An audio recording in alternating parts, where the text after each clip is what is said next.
আলহামদুলিল্লাহ জীবনের প্রথম 20 জনের বিফ খিচুড়ির আয়োজন করলাম। আসসালামু আলাইকুম, সবাই কেমন আছেন? আলহামদুলিল্লাহ আমরা মামে ভালো আছি। এই তো আমার সংসার এখন পরিপূর্ণ। এতদিন আমি একা ছিলাম, আমিও অনেক অসুস্থতায় ছিলাম। তো অবশেষে আমার মেয়েও চলে আসছে। এখন আমরা মামে দুইজনের সংসার।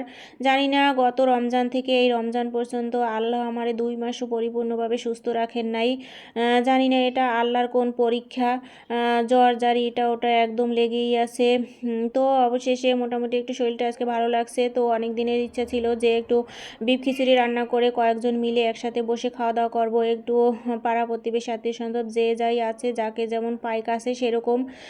তারপরে আজকে সেই আয়োজনটা করে ফেললাম। শরীরটা একটু ভালো লাগছে, আর রমজান মাসও চলে আসছে যেহেতু, তাই আজকেই করলাম। বিফের পরিমাণ অল্পই আছে, কারণ আমি যাই পাইনি 1 কেজির মতো। আমি যাইতে যাইতে দেখি যে সেল হয়ে গেছে। হয়তো অর্ডারই গরু জবাই দিছিল, 7টার আগেই সব সেল হয়ে গেছে। তারপর আমি যেটুকু আমার ভালো মনে হয়েছে ততটুকুই আমি নিয়ে আসছি। এখানে 20 জনের মতো রান্নাবান্না হবে, সেরকম আমি আয়োজন করছি। তো এখন আমি সব কিছু কুটিকাটি নিচ্ছি, আর এদিকে আম্মু আসতেছে। আম্মু আসার পরেই বাকি সব কিছু করা হবে, বলতে আমি সবই রেডি করব, আম্মু রান্নাবান্না করবে। আমার শরীরটা যেহেতু ভালো নেই, আম্মু যদি একটু সাথে থাকে তাহলে কী হবে, আমার একটু হেল্প হবে। এজন্য তো আমি এখানে কুটে নিচ্ছি। আর আম্মু তো চলে আসছে। আম্মু আসার পরে আম্মু বলছিল যে জিরাটা আমি একটু বাটা শুরু করি। তো আমি নিষেধ করছিলাম, যেহেতু আমার আম্মুর শরীরটাও ভালো না, ডায়াবেটিস, প্রেশার, তারপরে মাজারও অবস্থা তেমন একটা ভালো না, হাড্ডি ক্ষয়, আর আমার শরীর ভালো ছিল না। তারপরও এদিকে আম্মু বলল যে যাই হোক আমি একটু করি, একসাথে হয়ে যাবে এক এক করতে করতে। তারপরে আম্মু একটু হাত লাগাইলো, জিরা বাটা শুরু করছে। আর এদিকে আমার পেঁয়াজ, রসুন, আলু, বিফ সব কিছুই কাটাকোটা শেষ। তারপর আম্মুরে বললাম আমি এখন করি, আপনার করার দরকার নেই। তো আমি যেটা বাটা দিয়ে এখন আদাটা একটু হালকা বাটা দিয়ে নিছি, যেহেতু খিচুড়ি আর বিফ এখানে অনেক বেশি বাটাবাটি করার দরকার নেই। আমি হালকা পাতলা করে বাটাবাটি করে নিলাম।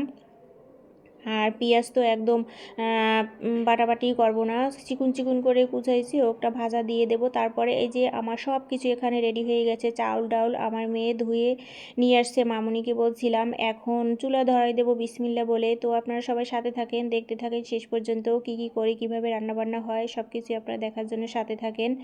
তো এই যে অবশেষে আমি চুলায় দিয়ে দিলাম। আর আম্মু একটু চুলাটা ধরাইতে তার সমস্যা হয়, কারণ আমার চুলাটাও একটু সমস্যা। এই জন্য আম্মুরে বলছিলাম আমি চুলাটা ধরাই দিই, তারপরে আপনি বসেন এইখানে। তো এখন আম্মু সব কিছু করতেছে, রান্নাবান্না করবে, মশলা টশলা আমি একটু দিয়ে দিতেছি, পাশে বসে হেল্প করতেছি। যেহেতু আম্মু তো আনইজি ফিল করে, যেহেতু এক জায়গার একজনের সংসারে আর একজনে একটা কাজ করতে গেলেই কেমন জানি একটু আনইজি লাগে। আর আম্মুর কষ্ট হইতেছে, যেহেতু পাতিলটা একটু উঁচা উঁচা হয়ে গেছে, আর টুলটা একটু নিচু হয়েছে বসাটা, এই জন্য। এখন মশলাটা ভালো করে কষানো হয়ে গেলে দিয়ে দিলাম বিফগুলা। বিফটাও আজকে আলহামদুলিল্লাহ অনেক ভালো ছিল।